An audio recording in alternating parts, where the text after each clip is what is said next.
Olá. Deixa eu ver. Vocês estão conseguindo me ouvir? Sim, né?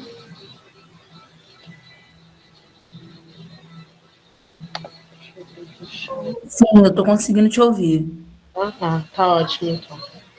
Bom, eu vou mandar, quando a gente terminar a aula, é porque eu terminei de montar ainda agora, eu vou mandar lá no grupo o material que a gente vai usar, tá? Mas, de qualquer forma, eu vou compartilhar com vocês a imagem, então vai dar para ir me acompanhando, tá bom? E depois é só pegar o material lá. Bom, hoje eu separei para a gente falar sobre figuras de linguagem. Deixa eu ver aqui. Fico na dúvida. Oi, Otaviano. Oi, Otaviano. Boa noite. Bom, acho que tá aí. Desculpa. É que eu tive um problema aqui, eu tô aprendendo a mexer agora nesse programa aqui. Boa Não, noite. tudo bem. Eu entendo perfeitamente, porque no Meet eu também não sei mexer direito. Eu sou mais acostumada ao Zoom. Hangout. O Hangout eu também uso um pouquinho, mas o Zoom, que eu uso todo dia para trabalhar, aí eu tô mais habituada a ele. Mas a gente vai errando e acertando, né? Bom, É, sim. a gente vai falar hoje sobre figuras de linguagem, sendo que, na verdade, a gente vai falar de figuras de linguagem hoje e na próxima aula também. Como é que vai funcionar, né?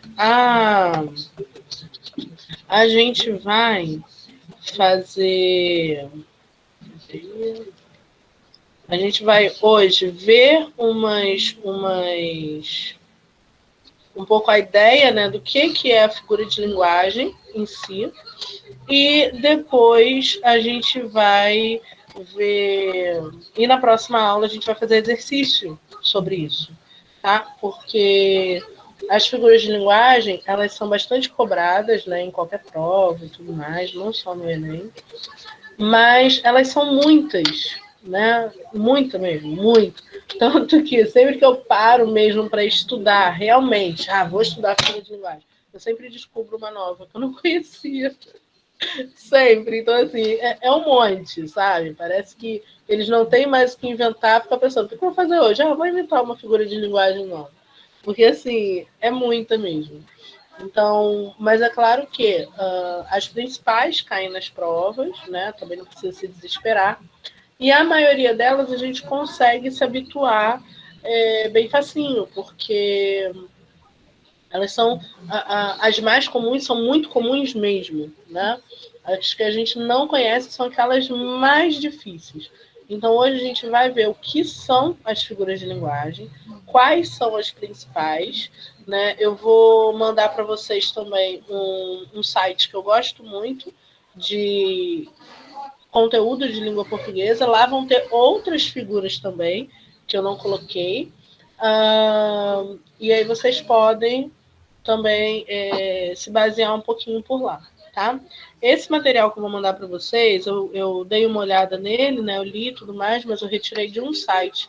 Eu gosto para montar material, eu gosto assim, de pegar livros e tal, ler, selecionar o que eu acho melhor, qual exemplo eu acho melhor e tal. Sendo que, como está tudo muito corrido, eu não estou tendo tempo para fazer isso, né? Demanda muito tempo. Então, eu tive que fazer assim. Eu olhei lá no site, li para ver se as informações estavam direitinho, estava tudo certinho, aí eu fui pegando, né? A forma que deu. Mas, então vamos lá. Né? Algum de vocês já ouviu falar alguma coisa de figura de linguagem? Sabe mais ou menos o que é? Tem alguma noção que seja? Tá aparecendo para vocês? Joyce, pode copiar isso aí? Pode, Tudo? mas eu vou mandar lá no grupo, se você quiser. Tá sim, Tá? tá aparecendo. Eu vou mandar lá no grupo, aí se você quiser, Sim, não entendi. precisa se preocupar. Não, mas é melhor, Se você quiser ir anotando o que eu for falando, que às vezes a gente fala melhor algumas copiar coisas assim por... que não estão no material, entendeu? Você que sabe. De repente, por de hábito, assim, sabe, Joyce? Sim, sim. Mas aí, Copiar, sabe? não, eu entendo, mas eu não sei se vai dar tempo de você copiar tudo, exatamente tudo. Então, assim, se você quiser copiar, por exemplo, botar aí, né, as figuras de linguagem, aí dizer que elas são relacionadas ao sentido conotativo, ok? Aí depois colocar os tipos de figura, entendeu? Porque copiar tudo mesmo, eu acho que você vai focar muito a sua atenção em copiar e talvez você acabe perdendo alguma coisa que eu vá dizer. Mas você que sabe. Porque também esse conteúdo eu vou mandar para vocês. Entendeu? Então, se você quiser ir fazendo umas anotações, Obrigado. fica à vontade, tá? Bom, Tranquilo. Obrigado, tá? nada. As figuras de linguagem, quando a gente fala de figuras de linguagem, a gente está falando principalmente do sentido conotativo. Né? As figuras de linguagem são recursos que a gente vai ter para produção de textos. Né? Claro que, sempre frisando, né? Quando a gente fala de texto, a gente não está falando só disso aqui, o texto escrito. Né? Quando a gente fala de texto, a gente está falando de texto escrito, texto oral, pode ser texto visual. Então, quando a gente fala de texto, a gente está falando de qualquer coisa que passe uma mensagem, ok? Então, a gente pode perceber antíteses, por exemplo, que é um tipo de figura de linguagem que a gente vai ver, em imagens, né? A gente pode perceber metáforas em uma dança, em uma música, né? Então, quando a gente fala de figura de linguagem, a gente fala que elas são usadas nos textos, mas não necessariamente só textos escritos, né? A gente pode ter aí outros formatos de texto que podem ter as figuras de linguagem sem problema algum, ok? Então vamos lá. Aí eu pus assim, figuras de linguagem. São formas de expressão que destoam da linguagem comum ou denotativa. Né? Lembrando, quando eu falo linguagem comum ou denotativa, a linguagem é real, né? A linguagem ligada ao seu significado real. As palavras sendo utilizadas no seu significado. Eu pego lá o dicionário, vamos supor, a palavra casa. Né? Eu abro lá o dicionário e procuro o significado da palavra casa. Ali é o significado real da palavra. Né? Até tem, às vezes, assim, algum verbete, alguma palavrinha, que vem a explicação, aí do lado tem figurado, né? Geralmente vem escrito algo como, vou anotar aqui mesmo, em qualquer lugar, depois eu apago. Vem escrito algo como assim só, né? Esse fig. E aí vem um outro significado, um outro sentido, porque ali é o sentido figurado. Mas ele marca pra gente que é um sentido figurado, ou seja, não é o sentido real da palavra, não é um sentido comum, né? É um sentido próprio, um sentido que está sendo dado naquele momento com a produção daquele contexto, naquele texto, né? Então, as figuras de linguagem são formas de expressão que destoam da linguagem comum ou denotativa, da linguagem real. Né? Como é que eu vou gravar o que é denotativo? Denotação e conotação tem a ver com o significado das palavras. Né? Deixa eu... Não sei se eu mudar aqui... Peraí. Não, tá, deixa. Se eu quer dizer, esqueci, peraí. Tá. A conotação e denotação, os dois estão relacionados à linguagem, né? Ao significado das palavras. Quando eu falo denotação, com D, denotativo, denotação, eu estou falando do significado real das palavras, aquele significado de dicionário. Então, como é que eu gravo? Denotação começa com D de dicionário. Então, se eu estou falando no sentido denotativo, eu estou falando no sentido real, estou falando no sentido que o dicionário apresenta para a gente daquela palavra, ok? E a conotação é o sentido figurado, né? É quando eu estou dando o sentido que está relacionado ao texto, né? Eu dou um sentido diferente do comum, né? Eu dou um sentido extra para a palavra, vamos dizer, de acordo com o contexto que eu quero criar, de acordo com a ideia que eu quero passar, ok? Então, aqui, elas dão ao texto um significado que vai além do sentido literal. A gente diz que vai além porque a gente expande o significado da palavra, né? Quando eu falo a palavra casa, no seu sentido real, é um lugar em que você mora, né? Agora, quando eu falo casa no seu sentido conotativo, ele vai estar dependendo de um contexto e ele pode significar 1 milhão de coisas, né? A palavra pode significar 1 milhão de coisas. Então, eu expando a possibilidade de significado daquela palavra, né? Então, por isso que a gente fala que vai além do sentido literal. Vai além daquele sentido básico, daquele sentido real que a palavra tem. Portanto, permitem uma plurissignificação do enunciado. Portanto, permitem que uma palavra tenha vários significados. Ok? Então, quando eu falo casa num poema, ela pode significar muitas coisas. Ela pode significar não uma pessoa, não um lugar, mas talvez uma pessoa, né? Uma pessoa com quem você se sinta protegido, com quem você se sinta bem-vindo. Então, eu saio, não é mais o lugar em que eu moro, né? Casa, a isso, estou me referindo a uma pessoa. Casa aí passa a ser um sentimento de proteção, um sentimento de zelo que a pessoa tem por mim. Né? Então, é por isso que a palavra ganha um significado a mais. Então, o enunciado ganha uma plurissignificação. Então, são muitos significados. Né? A gente abre um leque de significados para as palavras. Por exemplo, na frase, Fabiano tem muita cara de pau em aparecer aqui depois de tudo que ele me fez. A expressão cara de pau indica que Fabiano não tem vergonha na cara. E não que a cara dele literalmente é feita de madeira. Então, a gente tem aí uma... Parece bobeira, né? A gente fala, mas é claro que é assim, né? Claro que não tem a cara de madeira exatamente. A gente sabe disso, ok. Sendo que muitas vezes isso aparece no texto e a gente não toma noção, né? Então, quando a gente...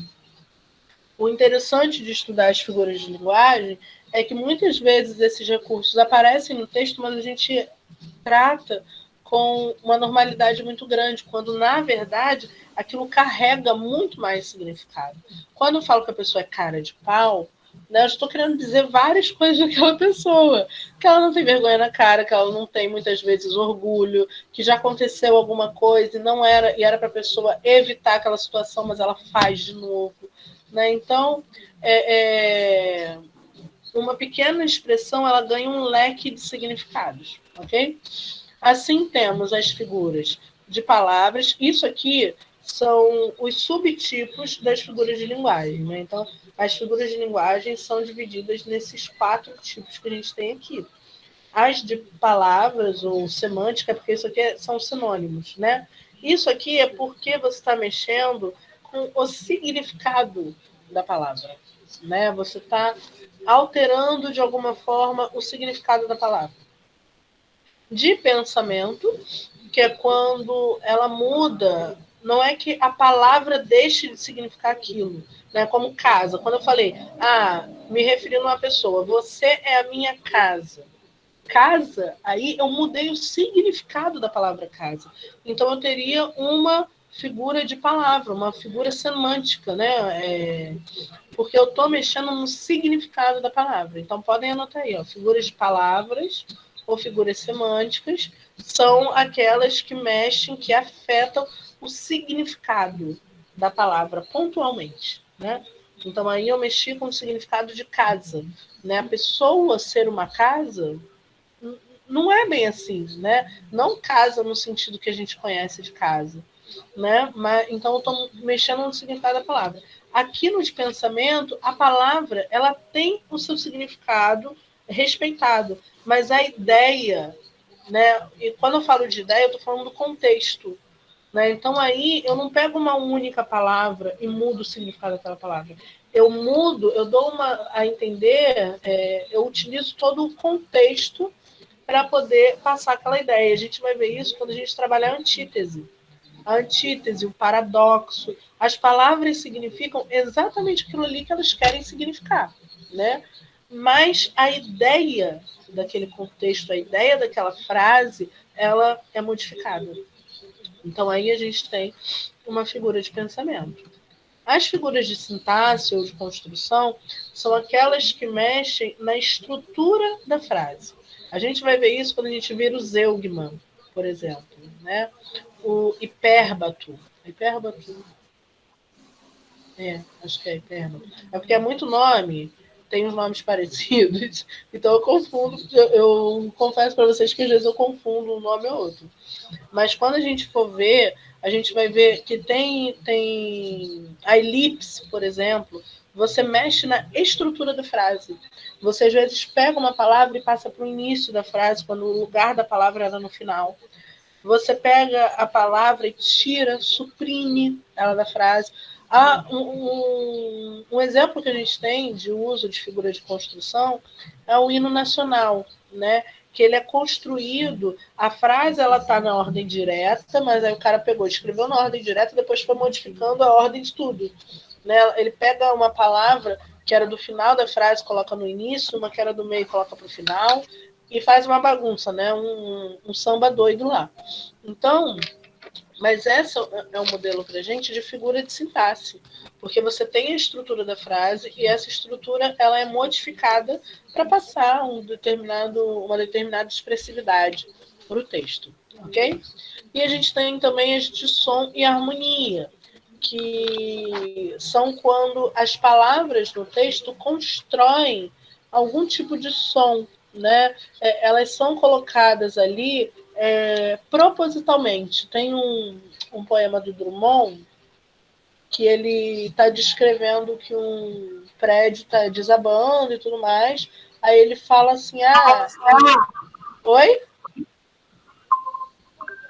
Oi? Não ouvi. Mas aí ele fala que não sei se ele fala das palavras ou ele fala das paredes.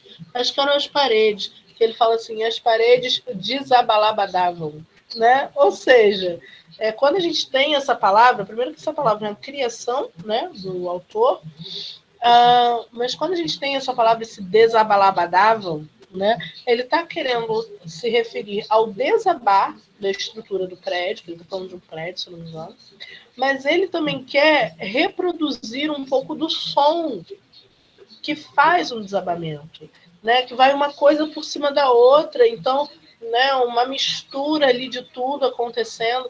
Então, isso é uma figura de som, porque ele tenta produzir, ele tenta reproduzir um som que é importante para o contexto, é importante para o texto que ele está produzindo, ok? Dúvidas até aqui? Qualquer coisa pode perguntar, problema nenhum.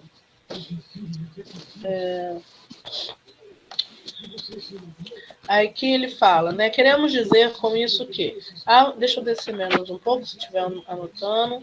Queremos dizer com isso que, ao empregar uma figura de linguagem, o enunciador, né, que no caso é o autor do texto, aquele que expõe o texto, né, possibilita uma interpretação para o seu enunciado que extrapola, que vai além do sentido original, né? Este associado a uma leitura literal dos fatos, isto é, não interpretativa, por exemplo. Então, a mesma coisa se eu disser aqui. Se eu disser aqui, a pedra chorou de tristeza. Isso aqui é uma frase que ela é criada a partir de uma determinada figura de linguagem, porque a gente sabe que uma pedra não chora, né? O chorar ele está relacionado a ações de seres animados, né? Seres vivos, né? E nem sei se todos os seres vivos choram, mas assim são características de determinados determinados animais, né? Então, assim, sejam eles racionais, como nós, ou irracionais, mas é uma característica de determinados animais, não é uma característica de uma pedra. Né? Então, quando eu falo a pedra chorou de tristeza, eu estou dando para a pedra uma característica que não é dela. Então, essa é uma figura de linguagem que a gente vai ver depois. Né? A gente vai ver que tipo que é. Que é logo, né? Fala logo, que eu não sei fazer mistério. É aqui a prosopopeia. Né? Tem autores que... Na verdade, a prosopopeia ela também pode ser chamada de personificação, mas tem alguns autores que fazem uma pequena diferença entre elas, né? Uma tá relacionada ao tipo de característica que você dá, se é uma característica humana ou não, e tudo mais, mas isso aí é algo que não nos interessa, porque nas provas elas são tratadas como sinônimas, né? É uma discussão que existe entre os estudiosos de língua portuguesa, né? Os gramáticos, os caras lá que se ocupam, né? Os cientistas da língua, né? Então, assim, não é algo que nós, meros mortais, precisamos nos preocupar, porque nas provas caem como sinônimos, né? Então, aqui, a pedra chorou de tristeza. Quando eu digo que a pedra chorou, eu estou dando a ela uma característica que é de um outro ser. Então, eu estou fazendo aí uma personificação ou uma prosopopeia, beleza? Então, aí, nesse exemplo, o sentido denotativo, né, que é o sentido aí real, é que uma pedra verteu lágrimas de seus olhos porque estava triste. Porém, sabemos que pedras não têm olhos e, portanto, não podem chorar. Assim, essa expressão afasta-se das regras da linguagem denotativa, da linguagem real, né? Para assumir outro sentido. Desse modo, o fato de a pedra chorar mostra o quão determinada, né, o quanto determinada situação é triste. Cara, se até a pedra chorou, é porque é uma situação muito, muito triste. Né? Então você tem aí um nível de sentimento a ser passado. Por isso que o autor utiliza essa expressão, utiliza esse mecanismo de figura de linguagem. Então, aqui, nesse exemplo, a pedra foi personificada, foi tratada como se fosse um ser humano, portanto, capaz de chorar e sentir tristeza. Não tem isso. Ela chorou de tristeza. Então, está especificando que ela sentiu isso, né? Ela teve esse sentimento, a tristeza. E uma tristeza tão forte que a fez chorar. Então, a gente tem, na verdade, duas características, né, de seres animados que choram e que ficam tristes sendo dados para a pedra, né? E aqui a gente tem alguns outros tipos de figuras de linguagem. O primeiro delas, o primeiro tipo, né, pode-se dizer a principal, porque tem gente que diz que ela é a mãe de todas as figuras de linguagem, é a metáfora, né? Porque é uma realidade, né? Que toda figura de linguagem, de certa forma, é um tipo de metáfora. E é verdade, né? Porque você está pegando o sentido metafórico, né? Você não está dando um sentido real, né? Então, assim, tem muitos estudiosos que dizem que a metáfora é a mãe de todas as figuras de linguagem, porque é ela que gera, né, as outras, é ela que possibilita a existência de todas as outras. Tá? Então, a primeira delas é a metáfora, é a mais importante. Ela sempre vai ser a primeira, ou então, no máximo, a segunda a ser vista quando vocês forem estudar a figura de linguagem. Ela é muito comum mesmo. É a substituição de um termo por outro, baseada numa relação de analogia, ou seja, baseada numa semelhança que exista entre os elementos que eu vou, de certa forma, ali utilizar na minha metáfora, né? Por exemplo, o jogo vai começar. Já estão todos no grande tapete verde. só aguardando o apito do juiz. Então, quando ele fala que... Ai, Jesus. Peraí que eu fiz uma besteira.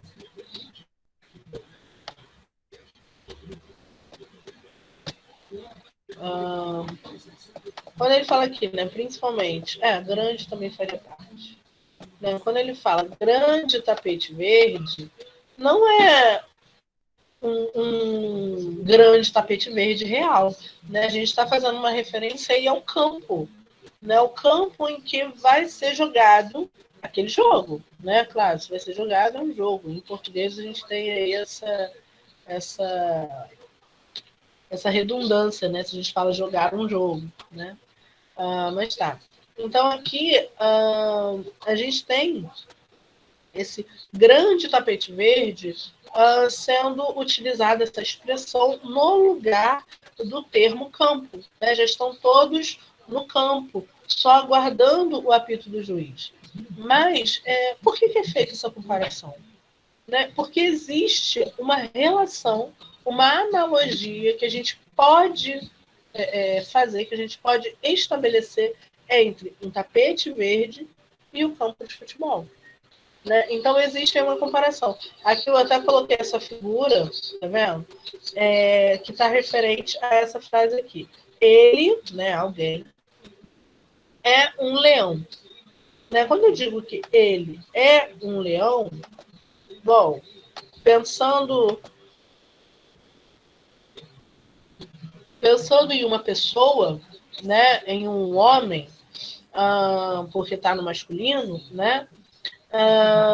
A gente sabe que ou é uma pessoa ou é um leão. Não tem como uma pessoa ser um leão, né? No sentido real da coisa. Não dá. Então, aqui eu estabeleci uma ideia, eu fiz uma analogia entre eles para poder dizer que o cara tem alguma coisa parecida com um leão, né? Então, quando eu falo que ele é um leão, é porque eu estou me referindo à ferocidade da pessoa, né? Ao quão feroz, ao quão valente, bravo, forte aquela pessoa pode ser, né? Então, eu peguei aqui, ó, eu tenho um desenho, né? As características dele, da pessoa a quem eu me referi, as características do leão. E aqui existe um ponto em comum entre eles. Né? Qual é esse ponto comum? Esse ponto comum são essas características que eu estou querendo dar à pessoa, que eu quero dar a esse homem. Características de braveza, ferocidade, fortitude, né? Força e tudo mais. Então, esse aqui é o ponto em que eu faço metáfora, porque eles têm, então, características em comum. Então, por isso que eu posso estabelecer essa analogia, posso estabelecer essa metáfora. Ok? Tudo bem? Então, aqui são características em comum entre eles, né? Beleza. Bom, a comparação ela é muito parecida com a metáfora, mas não é a mesma coisa. E a gente precisa ficar atento. Porque a comparação ela também parte de uma analogia, né, entre termos, sendo que a diferença simples e única que existe entre elas é que a comparação ela utiliza um termo, um elemento comparativo, que é o quê? É esse como aqui, né? Amou como se fosse máquina. Essa é um verso de uma música do Chico Buarque, Construção. Linda música, linda, linda, linda, linda. Aí fala, amou como se fosse máquina. Então aqui eu estabeleci uma analogia também entre a pessoa de quem eu falo e a máquina, né? Sendo que eu pus aqui um termo comparativo. Eu pus um elemento aqui que servisse de ponte para esses dois elementos que eu estou querendo comparar. Então, a única diferença entre uma metáfora e uma comparação é exatamente isso. Esse termo comparativo que existe. Né? Tem até aqui, ó, atenção. Não confunda a comparação com metáfora Ambas são parecidas, mas na comparação há a presença de um elemento comparativo. Ou seja, a gente tem uma palavra, a gente tem um vocábulo aí que serve de ponte para estabelecer essa comparação, ok? Como aqui, por exemplo, né, a gente tem uma comparação. Meu pai é forte como um touro, né? Aguentou carregar um armário sozinho. Então, aqui é uma comparação porque eu tenho esse termo como, né? Aqui embaixo já está. Meu pai é um touro, né? Aguentou carregar um armário sozinho. Então, preste atenção que aqui embaixo a gente não tem. Ai, desculpa, gente. Aqui embaixo a gente não tem esse termo comparativo. A gente não tem esse elemento comparativo. Já em cima a gente tem. Então, a única diferença entre a metáfora e a comparação é a ausência ou a presença desse elemento aqui, que é o elemento que estabelece a comparação. Ok? Dúvidas até aqui? Tudo tranquilo? Bom, então vamos seguir.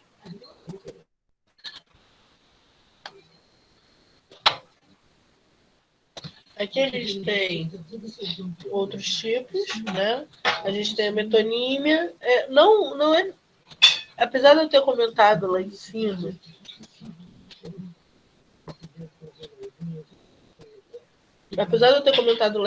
que existe uma subdivisão para as figuras de linguagem, a gente não precisa ficar se preocupando tanto com isso. A grande questão é que tem algumas delas que, quando a gente sabe que tipo de figura se aquela figura de linguagem é de construção, é de pensamento, é de palavra, é isso, é aquilo, às vezes fica um pouco mais fácil para a gente identificar. Mas isso é às vezes. Então, assim, não vai fazer uma diferença muito enorme. Mas depois eu vou organizar, vou montar um quadro para vocês, dizendo lá em que tipo cada uma das figuras de linguagem se encaixa.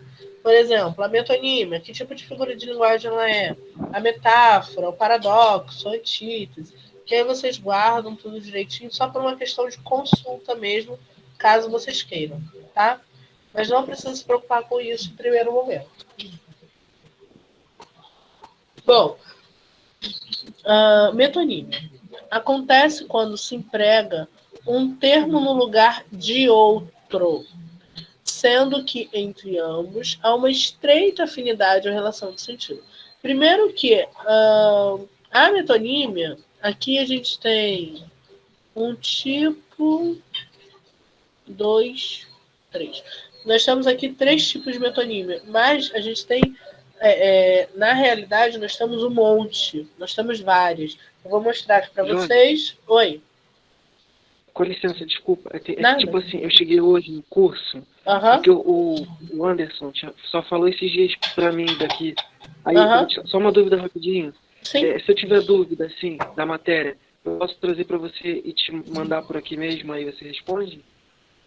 No caso aqui pelo Meet, você tá falando? Pode ser? Pode. Sim, Se sim. tiver dúvida, você escreve aí. Ou então até me pergunta, porque como eu estou compartilhando a tela, eu não estou vendo aqui a tela do Meet, então pode ser que eu não veja.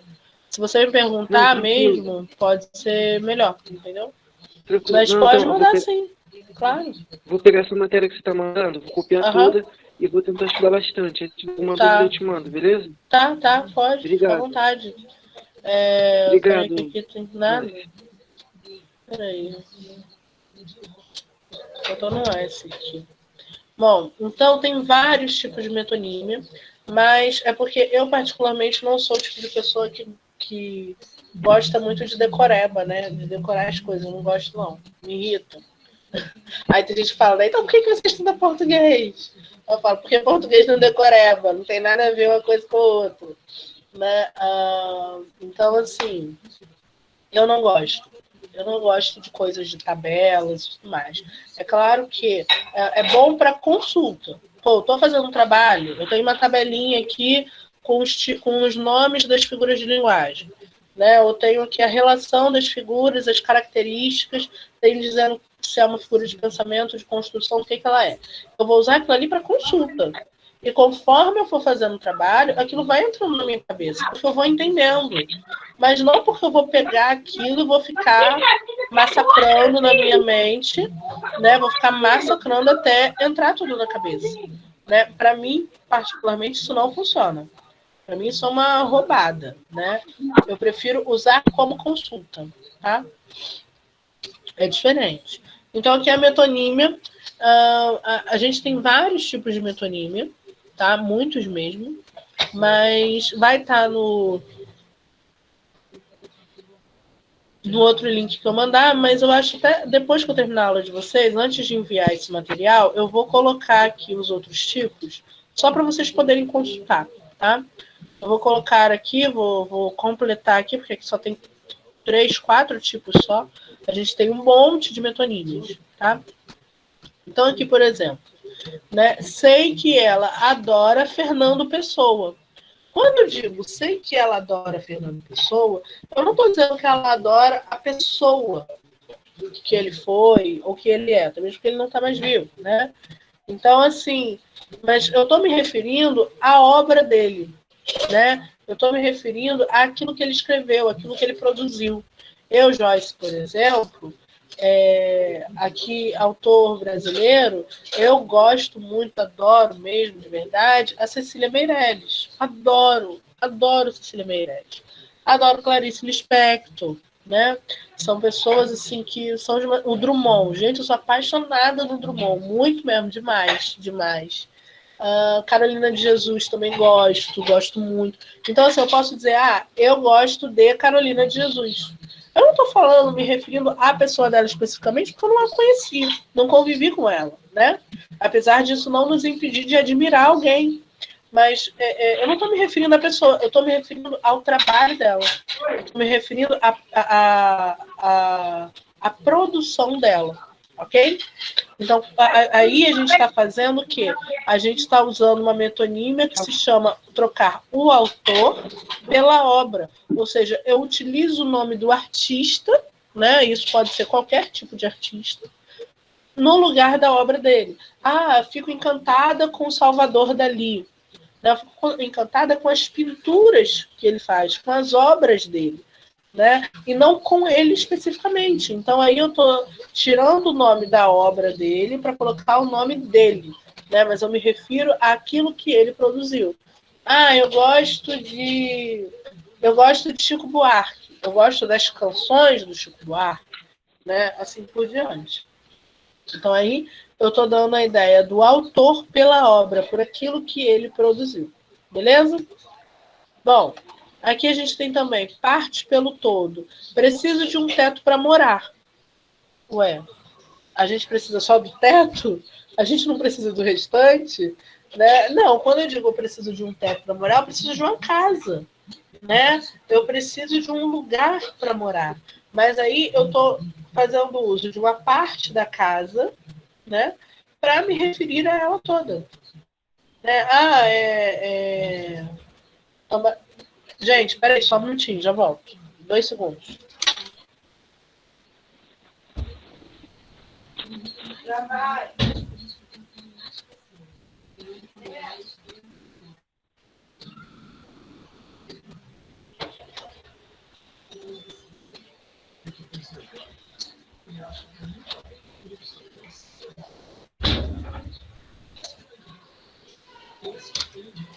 Desculpa, gente, voltei. É que estavam batendo no portão. Então, aqui, quando eu tenho a parte pelo todo, eu estou querendo. Eu pego uma parte daquilo, né, e me refiro à coisa toda. Né? Aqui, por exemplo, a gente tem outro também. Lugar pelo produto feito no lugar. Né? Por exemplo, para comprarmos um porto, né? Quando eu digo assim, quero tomar um porto. Você não vai tomar o porto, né? O lugar porto.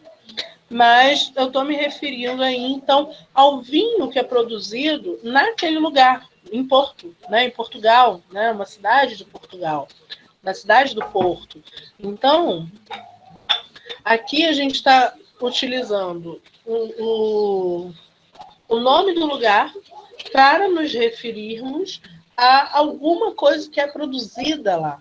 Né? Então, preste atenção que a gente tem em todas essas construções uma pequena ideia de sentido, né? Uma pequena relação, né, de sentido entre elas. Ok? E aqui também, o que é muito comum a gente faz o dia todo. O continente pelo conteúdo, né? Ou seja, aquilo que está servindo de recipiente pelo conteúdo que está dentro dele. Bebeu o cálice todo. Então, bebeu um copo de leite. Não é que o copo seja feito de leite e eu bebi o copo, né? Bebi o objeto copo. Não. Significa que eu bebi o leite equivalente a um copo. Bebi um vinho, né, equivalente a uma taça de vinho.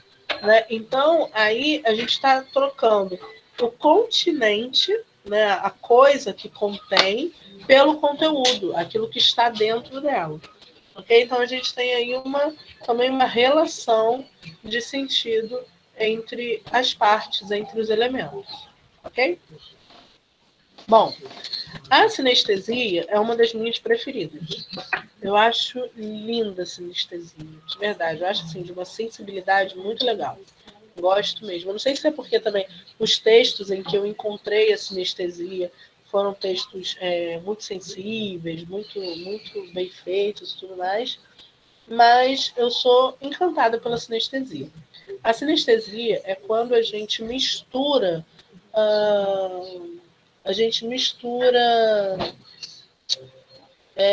os nossos sentidos, né? Então, por exemplo, assim, um cheiro, sentir um cheiro macio, né? Algo do tipo. Eu acho isso muito legal, porque eu fico realmente assim tentando perceber como seria esse cheiro, né? O cheiro macio, né? Aí a gente está misturando os sentidos do nosso corpo, né? Os nossos 5 sentidos. Porque quando eu falo de cheiro, eu estou falando do olfato, né? Sentir o cheiro. Quando eu falo macio, eu estou falando do tato, né? Como eu sinto as coisas, né? Então eu estou misturando aí os sentidos do corpo. Então a sinestesia ela trabalha com isso. Ela trabalha com você misturar os nossos sentidos para produzir uma determinada ideia. Né? Então aqui, por exemplo, gosto quando mamãe canta. Ela tem uma voz macia e doce. Então, quando eu digo que a pessoa tem uma voz macia, por que uma voz macia? Por que uma voz doce? Né? A gente relacionou muito a palavra doce àquilo que é agradável, né? Aquilo que é suave. Ela tem uma voz tão doce, uma voz tão suave, né? Uma voz assim, mais ligada ao romântico, algo do gênero. Mas, na verdade, se a gente for parar a pensar, o termo doce, ele está relacionado ao paladar, né? Não a forma como eu percebo aquele som, né? De ser agradável ou não. Então, tem aí uma pequena diferença. Então, a sinestesia, ela faz essa mistura dos sentidos do corpo, ok? Eu adoro a sinestesia. Para mim, é uma das melhores, é uma das minhas favoritas, é a sinestesia. Bom, aqui embaixo a gente tem o eufemismo. Preste atenção que nessa aqui, por exemplo, na sinestesia, eu não mudei o significado da palavra. Né? Macio continua sendo macio, doce continua sendo doce, né? Porque eu estou me relacionando aí aos sentidos mesmo. Mas o que eu mudo é a ideia como um todo.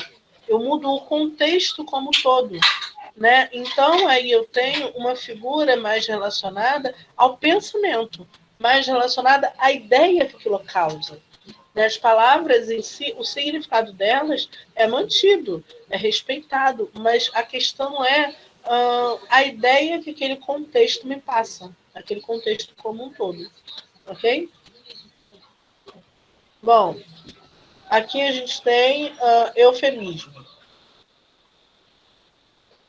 O eufemismo, ele já é, na verdade, uma suavização, né? Imaginem, se você tem uma notícia trágica para dar para alguém e você dá aquela notícia da forma mais suave possível, da forma menos desagradável, eu acho, né? Então o eufemismo ele busca isso, busca ser o menos desagradável possível para passar uma informação, né? Então aqui a utilização de expressões mais leves para suavizar o impacto de enunciados tristes ou desagradáveis. Então, aqui, vovó virou estrelinha. Quando a gente fala que alguém virou estrelinha, é porque a pessoa faleceu, né? Então, até mesmo o termo falecer é um termo que está relacionado é um eufemismo, né? Porque a gente usa o falecer porque o morrer parece que é uma palavra tão negativa, tão pesada, né? Ela tem uma ideia muito forte, né? Morrer. Então a gente prefere muitas vezes dizer falecer, principalmente quando a gente está querendo se referir a algo que realmente aconteceu, né? O morreu para ideias assim conotativas, por exemplo, ai, olha, ontem eu morri de fome ontem. Morri de fome. Ou então, cheguei em casa morta de cansaço. A gente não tem problema nenhum em usar o termo morrer, morto, uma coisa assim, para nos referirmos a coisas que não aconteceram. Para nos referirmos a situações que não aconteceram de verdade. Né? Agora, quando aquilo realmente acontece, a gente tem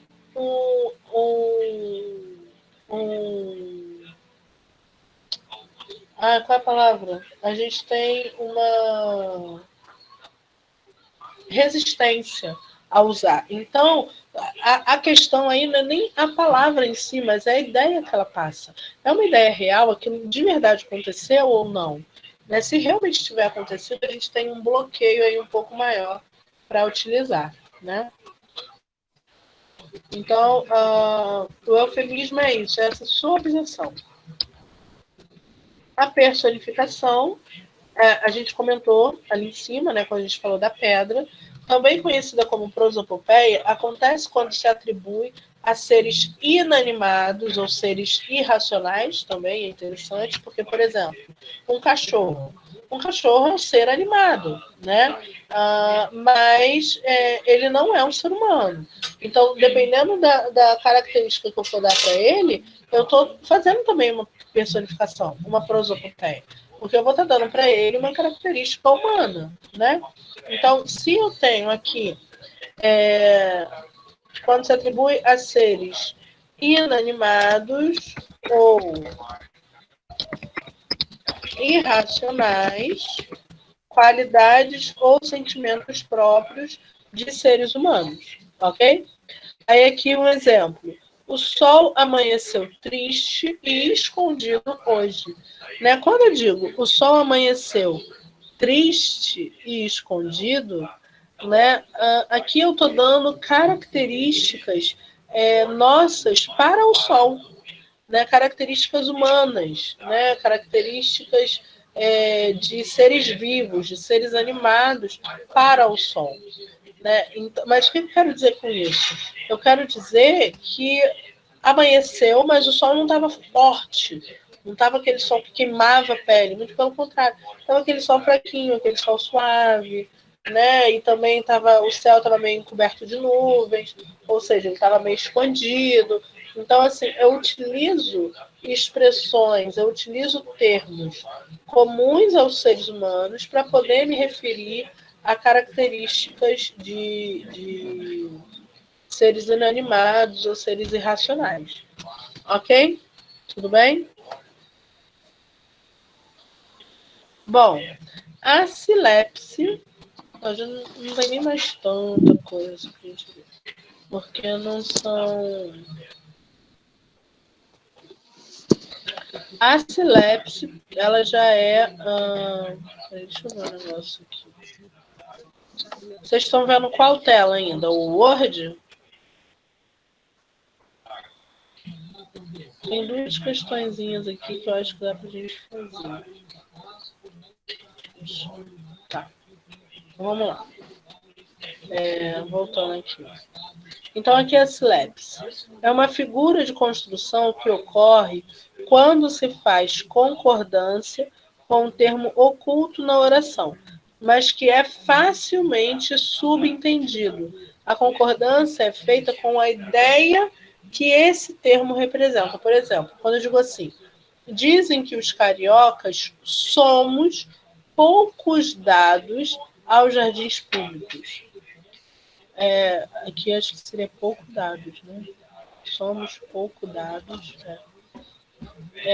aos jardins públicos. Então, aqui, quando eu digo dizem que os cariocas, esse termo os cariocas, ele está na terceira pessoa. Ele está na terceira pessoa do plural, correto? Eles. Ok?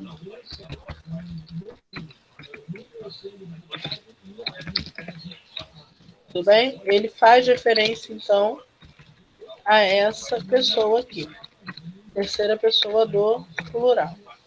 Agora, quando eu digo aqui, dizem que os cariocas somos, né? Então, aqui o verbo que eu empreguei, ele é um verbo que ele não acompanha a ideia a pessoa do sujeito dessa frase. O sujeito aqui é os cariocas, né, na terceira pessoa do plural, logo, de acordo com as regras de língua portuguesa, da gramática, né, da gramática normativa, o verbo precisa concordar com esse sujeito, né? Sendo que, na verdade, ele não concorda, ele não acompanha esse sujeito. Né? O sujeito aqui está na terceira pessoa do plural e o verbo, na verdade, ele está na primeira pessoa do singular. Ou seja, eu não, no singular não, no plural. Vamos ver. Qual verbo? Qual seria? Nós. Então percebam que o sujeito está numa pessoa e o verbo está em outra. E isso é proposital. Por quê? Quando ele fala, dizem que os cariocas, né? Então, é alguma coisa que outras pessoas falam dos cariocas, né? Que os cariocas somos. Então, quando ele fala somos, é porque ele está se incluindo nos cariocas. Então, dizem que os cariocas somos, ou seja, dizem que os cariocas, eu também sou carioca, dizem que nós, né, somos pouco dados aos jardins públicos. Né? Então, aqui a gente tem uma discordância que é proposital. A grande questão da figura de linguagem, inclusive, também é essa. Né? Quando o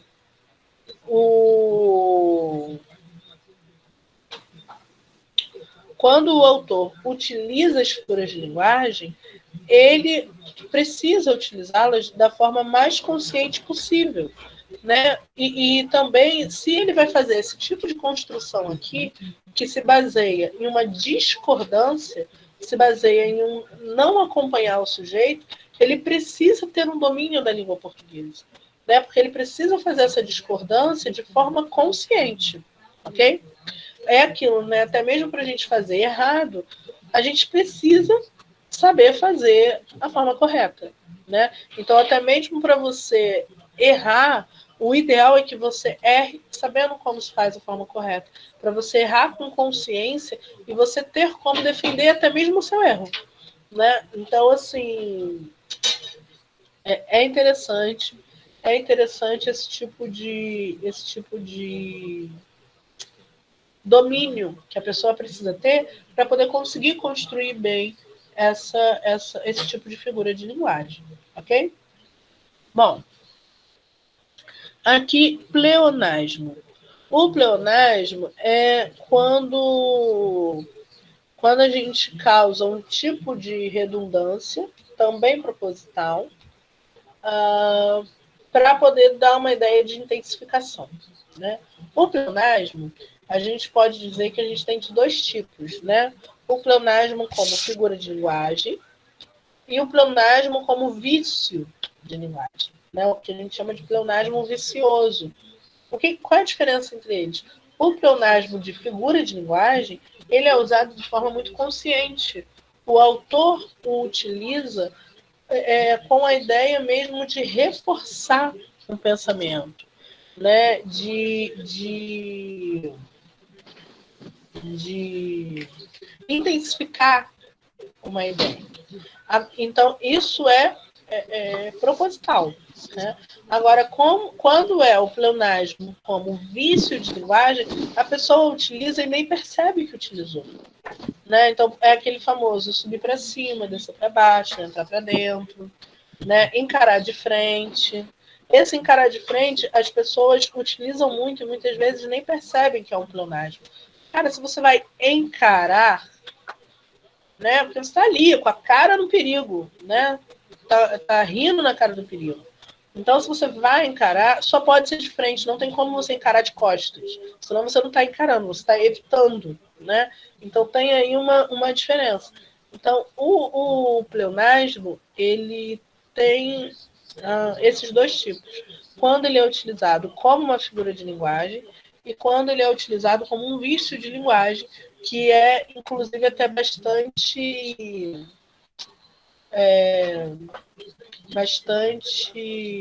Eu esqueci o termo. Quando as pessoas criticam muito, ele é muito mal visto, né? Quando a pessoa fala vou subir para cima, né? Os outros que estão em volta, que percebem, né? Já olha assim, eu tô com a cara, vai entrar para dentro, né? Caraca, teve uma vez que um colega meu falou isso na aula da pós. Porque eu não vou lembrar agora qual foi que ele falou, mas ele falou alguma coisa assim, entrar para dentro, subir para cima. O professor, ouvindo ele falou, professor Serinho, quero ver entrar para fora. Foi alguma coisa assim. Aí ele, oi, professor nada não, continua. Para também não ridicularizar ele, sabe? Mas assim, você está na aula da pós, especialização, você é um professor formado, como é que você não tem atenção a isso? Né? Pelo menos a gente tem que ter sensibilidade de se corrigir. Então, mas isso, principalmente, é marcado para qualquer pessoa, não só para um professor de português. Qualquer pessoa que fale um entrar para dentro, um sair para fora, vai ser olhado, né, assim, de rabo de olho pelas demais pessoas, porque o pleonasmo ele já é muito marcado. As pessoas percebem muito, né? Aí aqui, como figura de linguagem, a gente tem o mar salgado. Ó, mar salgado. Cara, se é mar, é claro que é salgado. Né? Então aqui a gente tem um pleonasmo. Quanto do teu sal são lágrimas de Portugal? Ou seja, é como se ele quisesse dizer... Primeiro que ele chama a atenção, quando ele comenta ó mar salgado, é porque ele quer chamar a atenção para a característica do mar de ser salgado. Né? Ele não... Presta atenção que ele está falando ó mar, ou seja, esse ó mar salgado é um vocativo. Ou seja, ele está falando com o mar. Né? Ele está se dirigindo ao mar. Mas presta atenção ao que ele vai falar aqui depois. Quanto do teu sal? Ou seja, como se ele estivesse dizendo, você só é salgado, mar, porque muito do teu sal são lágrimas de Portugal. Portugal já sofreu muito e te deu muito do sal que hoje você tem. É mais ou menos isso. Então, quando ele diz, ó mar salgado, ele não comenta isso à toa. Ele não fala que o mar é salgado à toa. Ele tem um propósito. E o propósito dele é chamar a atenção para o fato de boa parte daquele sal que o mar tem intervindo das lágrimas de Portugal. Inclusive, aqui a gente tem mais uma figura de linguagem, porque Portugal é um lugar. Né? Portugal em si, ele não chora. Quem chora são as pessoas de Portugal. Né? Então, aqui a gente está usando o lugar pelas pessoas que moram nele, né? Pelos habitantes daquele lugar. Ok? Então, aqui, por exemplo, o mar é sempre salgado. O mar é sempre salgado. Né? Ou seja, não tem como a gente ter um outro tipo de mar. Né? Se não é salgado, é rio. Pronto. Acabou a discussão, né? Se não tá salgado, é rio. Não encontrei um mar, encontrei um rio. E tá tudo certo. Então, aqui. Então, eu entendi dessa ideia do pleonasmo. Tudo bem? Inclusive, até o porquê desse pleonasmo. Né? O porquê que ele usa esse salgado aí. Tá? Então, aqui, ironia. Ocorre quando se diz o contrário do que se tem intenção de dizer, para satirizar, criticar, questionar certo tipo de pensamento ou até mesmo para ridicularizar, né? Então, quando diz, aquele menino dela é um santo, só derrubou minha coleção de discos de vinil 3 vezes. Então, quando eu digo, aquele menino dela é um santo, primeiro que a ironia, ela pode ser percebida pelo tom de voz, né? Isso é muito marcante na ironia. Mas principalmente quando você está lendo um texto, a ironia ela vai ser percebida pelo contexto, né? Então, como é que eu percebo aqui que ela quer ser irônica? Não só ela, ele, não sei. Não só a primeira frase, o primeiro período não é suficiente para isso. Quando eu digo só, aquele menino dela é um santo, eu posso estar falando a verdade. Ele pode realmente ser. Mas eu percebo que a ironia existe a partir desse segundo período aqui. Só derrubou minha coleção de discos de vinil 3 vezes. E lembrando que, quando eu falo de período, o que é o período, né? O período é desde o início da frase, aqui a letra maiúscula, até o ponto final. Então, isso aqui é um período. Aí aqui, ó, só derrubou, tarará, é um outro período e ele vem até aqui. Então, os períodos, eles são marcados pela pontuação, né? Pelo ponto final, pelo ponto de exclamação, pelo ponto de interrogação. Eles marcam o período. A vírgula, não, né? A vírgula, 2 pontos, travessão, você continua dentro do mesmo período. Eles não finalizam o período, né? Mas, é claro, para ser um período, não basta só ter o ponto final. A gente precisa ter também, pelo menos, um verbo dentro daquele trecho. Né? Então, aqui, aquele menino dela é um santo. A gente tem o verbo aqui. Né? Só derrubou. Ó, a gente tem outro verbo aqui. Então, por isso que aqui é um período e aqui no outro também. Porque é um trecho, né, do início da frase até o ponto final, que tem um verbo. Eu tenho que ter pelo menos um verbo para classificar como período. Beleza? Senão não é. Senão não é período, é frase só.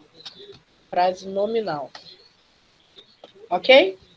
Então tem essa diferençazinha. Só quis comentar, porque como eu falei aqui, usei os termos período, se alguém não soubesse, iria ficar sem entender o que é um período, né? É interessante a gente pontuar. E aqui, hipérbole. Consiste no exagero. Quando a gente fala de hipérbole, a gente tem que prestar atenção nisso aqui, ó, no início dessa palavra, hiper. Hiper, muito, a beça, vários, né? Hiper, demais. Então, quando eu falo de hipérbole, eu estou falando de um exagero. Exagero de uma ideia com a intenção de engrandecer ou diminuir a verdade dos fatos. Já disse isso a você 1 milhão de vezes. Tá certo que, né? Possivelmente você não falou 1 milhão de vezes. Apesar que se você for mãe, é bem capaz de você ter dito mesmo 1 milhão de vezes. Aí não seria uma hipérbole. Mas os demais mortais, né, nós meros mortais que não somos mães, a gente não diz 1 milhão de vezes nada para ninguém. Professores falam talvez 1 milhão de vezes, né? Mas é um exagero, porque você não falou aquelas vezes todas. Pode ter falado 10 vezes, mas você não falou 1 milhão, né? Então, mas aqui, quando eu digo já falei 1 milhão de vezes, é que eu estou querendo dizer que eu já falei várias vezes, eu já estou perdendo a paciência e o chinelo vai cantar se você não, né, não parar de fazer o que eu falei para você não fazer, seja lá o que diz, seja lá o que for. Né? Então, esse 1 milhão de vezes, ele está relacionado a já ter dito várias vezes, mas não necessariamente 1 milhão de vezes. Então, essa é a ideia aí do exagero, ok? O paradoxo, também gosto muito de paradoxo. Gosto de paradoxo e de antítese, adoro. E elas também, elas são muito parecidas, ao mesmo tempo que elas são diferentes. Pergunta, o que uma coisa tem a ver com a outra? Muitas pessoas confundem a antítese com o paradoxo, mas a gente tem que tomar cuidado com elas, ok? Porque principalmente a antítese, ela é muito comum. Ela é muito comum, muito mesmo. E na maioria das vezes, quando ela aparecer em alguma opção, em alguma questão, para você marcar, vamos supor, né? Certo que no Enem não acontece assim. Mas vamos dizer, você está fazendo uma outra prova mais objetiva que o Enem. O Enem é muito interpretativo. Aí tá lá uma frase, um trecho, sei lá, com a figura de linguagem, e você tem que identificar. É uma antítese. Com certeza na opção, vamos colocar lá paradoxo. Uma das opções para você marcar vai ter paradoxo, porque muitas pessoas confundem. Né? São figuras de linguagem que as pessoas tendem a confundir. Se tendem a confundir, a opção tende também a estar lá para abrir os braços para aqueles que confundem uma com a outra. Né? É sempre assim. Se tem algo que as pessoas confundem demais, você pode ter certeza que aquele que confunde vai estar lá como uma das opções da resposta e você vai ficar em dúvida, muitas vezes. Né? Então, o paradoxo é quando a gente emprega ideias, né, opostas, mas ideias tão opostas, que elas chegam a ser impossíveis de acontecer ao mesmo tempo. Então, são ideias que se anulam. Uma anula a outra. Então, não tem como aquilo acontecer. Então, o paradoxo é algo que é impossível de acontecer. Né? Então, por exemplo, aqui. A explosiva descoberta ainda me atordoa. Estou cego e vejo. Arranco os olhos e vejo. Olha essa ideia, né?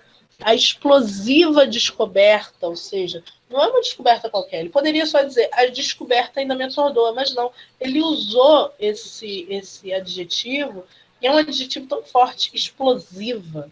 Né? Parece que já tem um significado, assim. A explosiva descoberta, né? E são palavras fortes também. Né? A explosiva descoberta ainda me atordoa.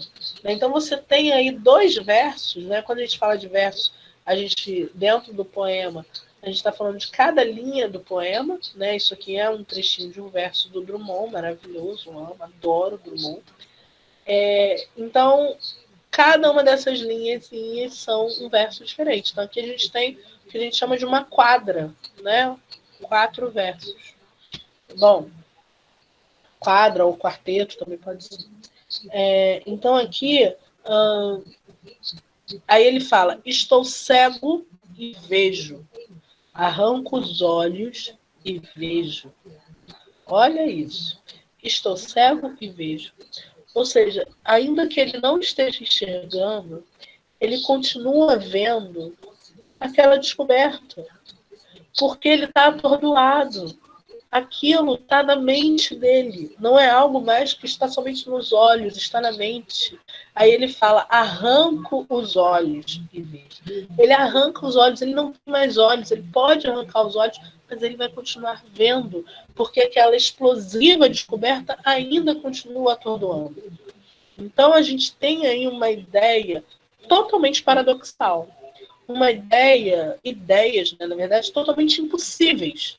Né? E é claro que, se a gente for pegar só esse trechinho aí desse poema do Drummond, teria muita coisa para a gente comentar. Muita coisa mesmo. Mas, né, infelizmente, assim, não é o foco, senão a gente acaba saindo daquilo que a gente tem que fazer. Mas preste atenção na ideia que é passada. Né? Estou cego e vejo, arranco os olhos e vejo. Esse arranco os olhos, então, que é de matar isso aí, né? Arranco os olhos e vejo. É porque, assim, eu confesso para vocês que eu demorei muito na minha vida a gostar de poesia. Eu não gostava de poesia. Eu achava um saco poesia. Eu achava uma perda de tempo na vida. Eu pensava, cara, por que isso existe? Eu já era formada quando eu pensava assim. Eu já dava aula quando eu pensava assim. Eu comecei a gostar de poesia mesmo quando eu tive um professor lá na UFRJ que ele me ensinou a ler poema, sabe? Porque o poema ele não é um texto corrido que você lê de qualquer jeito. O poema ele tem como objetivo te afetar. Pode ser um poema que for. Ele tem que te afetar. Mas ele só te afeta se você fizer uma leitura correta dele. Né? Se eu ler isso aqui de qualquer jeito, ele não vai me afetar. Eu tenho que dar ao poema a intensidade que ele exige. Eu tenho que dar ao poema a atenção que ele exige. Como é que a gente faz isso? Respeitando a pontuação, prestando atenção às palavras que foram utilizadas. Sabe? Eu sou escritora e eu sei que nenhuma palavra está num texto à toa. Né? Se ela está ali, é porque ela foi escolhida, ela foi colhida, né? Ela foi selecionada, é mesmo uma seleção de palavras. Então, a gente consegue perceber a magnitude de um poema se a gente dá a ele a atenção necessária. Ok? Bom, e aqui, por fim, a antítese. O que é uma antítese? Por que ela é tão confundida com paradoxo? Né? A antítese é quando a gente tem, sim, palavras opostas, né? Ideias opostas, mas diferente do paradoxo, elas não se anulam. São coisas opostas, mas que podem perfeitamente acontecer. Nada impede que elas aconteçam. Nada impede que elas venham a ser utilizadas, que elas possam ser aceitas dessa forma. Ok? Então, a antítese é quando a gente tem termos opostos, mas que não geram uma contradição, não geram nem... Quer dizer, pode até gerar uma contradição, mas não gera uma ideia absurda. É algo totalmente possível. Ok?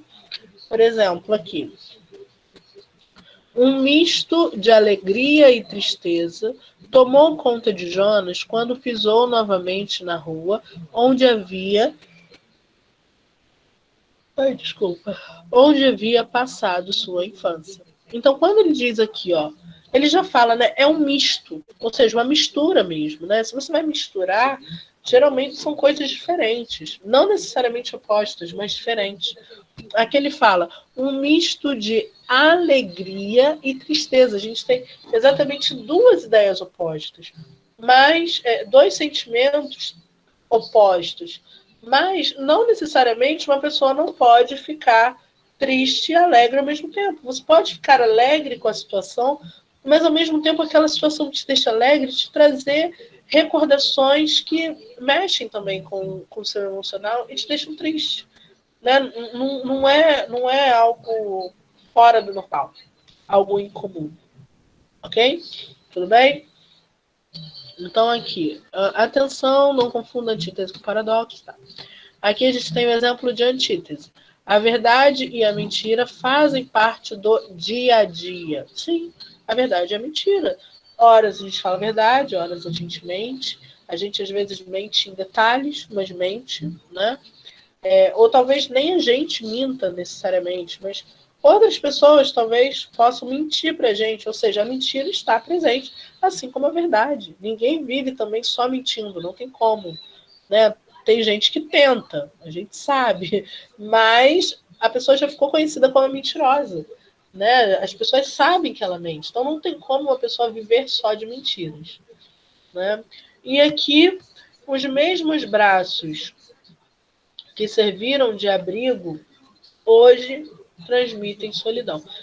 Eu não acho que isso aqui seja um paradoxo, não. Vou até tirar isso daqui, porque isso aqui não é paradoxo, né? Não tem problema, é uma antítese isso. Né? Isso é uma antítese. Eu vou tirar isso daqui, nem misericórdia. Vou botar um outro paradoxo aqui que é muito bom, que é do poema de Camões, que é o amor é fogo. Sempre uso esse porque esse é clássico. Fogo que arde sem se ver. Eu não sei se a divisão dos versos é realmente assim, mas acho que é. É ferida que dói, cadê o acento? Dói-se que dói e não se sente. É contentamento descontente.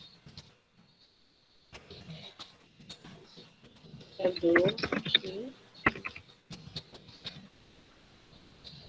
Argentina sem dor. Luiz. Acho que o nome dele sem ação. Luiz de Camões, maravilhoso também. Todo mundo é maravilhoso? Lógico que não. Mas esses eu gosto. Então, aqui, quando ele diz o amor é fogo que arde sem se ver, cara, imagina um lugar pegando fogo. Mas não é um fogo qualquer, é um fogo que arde. Né? Esse que arde, ele não está aí à toa, ele está aí para dar ideia de intensidade. Não é um foguinho qualquer, né, que esses desocupados colocam na rua para queimar lixo, né, porque parece que não tem caminhão da Conlup, né? Não é esse foguinho qualquer, é um fogo que arde, né? É um fogo que arde, apesar que a gente vai fazer uma piada tão, essa é uma piada muito boa, mas deixa eu, eu acho, né, que essa é boa, mas deixa. Bom, eu ia falar, né? Eu vou falar assim mesmo. Eu ia falar, né, que pro Bolsonaro isso não é um paradoxo, né? Porque ele consegue, né? Pantanal arde e ele não vê. Piada, né? A parte. Mas é verdade, né? Bom, então aqui é fogo que arde sem se ver. Ele finge que não vê, né? Vê, ele tá vendo. Bom, então aí, como é que o fogo vai arder, queimar, e você não vai ver? Aí a gente fala, Bolsonaro, querido meu filho, né? Presta atenção, né? Tá ardendo, tá queimando, tá morrendo.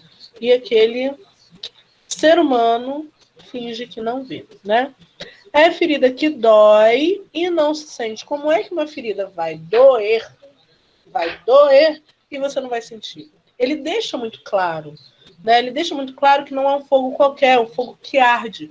Não é uma ferida qualquer, é uma ferida que dói. Né? Não é uma ferida que você fez, né, se machucou e ela está cicatrizando, parou de doer. É uma ferida que dói, é uma ferida que está aberta, né? É uma ferida que talvez não cicatrize, mas que você não sente. Por quê? Porque aí é uma dor sentimental, não é uma dor física.